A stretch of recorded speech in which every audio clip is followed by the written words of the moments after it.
Bonjour. Cette vidéo est la première d'une série de vidéos qui va traiter des conciles. Et bien entendu, le premier concile est celui dont parle l'Écriture sainte, à savoir le concile de Jérusalem. Il est le premier concile de l'ère chrétienne. Ce concile se tient aux environs de l'an 50, soit 14 ans après la conversion de saint Paul.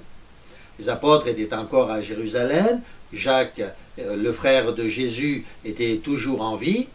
Ce premier concile ne fut pas convoqué par le collège des apôtres, qui, comme nous l'avons dit, était à Jérusalem à cette époque-là, mais par l'église d'Antioche, en raison d'un différend qui avait surgi dans cette église quant à l'application de la loi mosaïque par les nouveaux convertis d'entre les nations.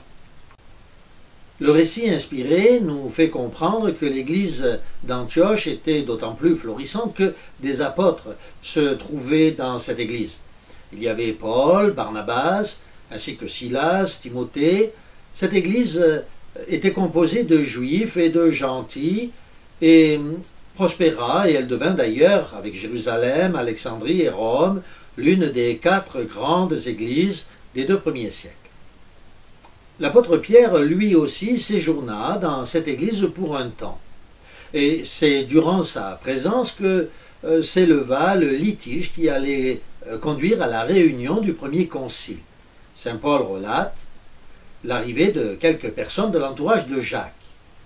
Ses disciples n'étaient pas envoyés par Jacques, mais comme ils étaient de l'entourage de Jacques, ils se prétendaient envoyés, ils agissaient en leur propre compte et se revendiquaient de Jacques.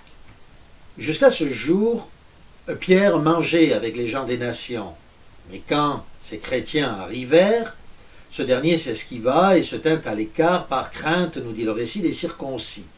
L'apôtre Paul nous décrit ces circoncis en disant que c'étaient des faux frères qui s'étaient secrètement introduits et glissés parmi nous pour épier la liberté que nous avons en Jésus-Christ avec l'intention de nous asservir.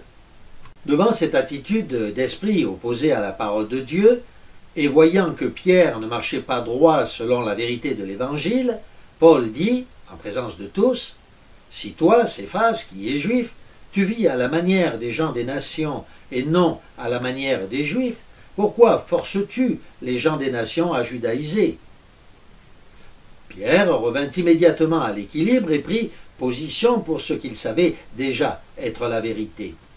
Mais le poison avait été jeté, et il était tel que l'église d'Antioche fut fortement secouée, avec d'un côté ceux qui voulaient imposer la loi mosaïque à l'église et affirmer « Si vous n'êtes pas circoncis selon le rite de Moïse, vous ne pouvez être sauvés », et de l'autre, Paul, rempli de la puissance divine, Barnabas, dont toutefois Paul avait dit qu'il avait été entraîné dans leur hypocrisie, mais qui était repentant maintenant, et de Pierre, qui avait manifesté un temps l'hypocrisie et qui s'était rangé du côté de Paul. Le récit sacré ajoute que Paul et Barnabas eurent avec eux un débat et même une vive discussion.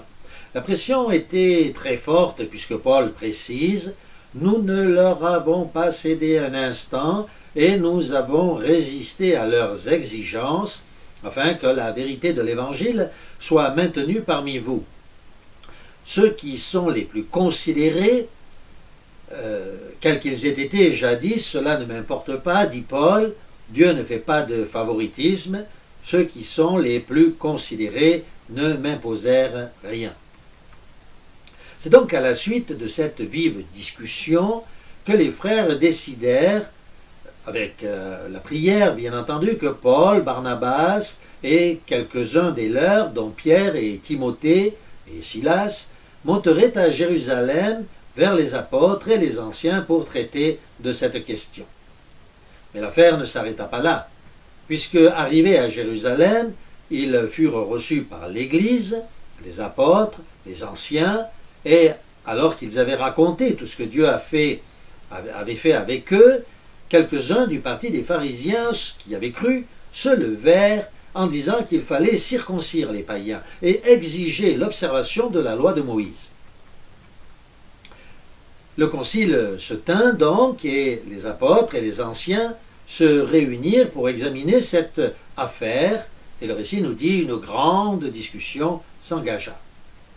Au cours du débat, Pierre se leva et s'exprima pour prendre la défense de la vérité. Ensuite, alors que toute l'assemblée gardait le silence, on écouta les exposés de Barnabas et de Paul. Et lorsque ils eurent cessé de parler, c'est Jacques qui présidait à ce moment-là le concile qui prit la parole.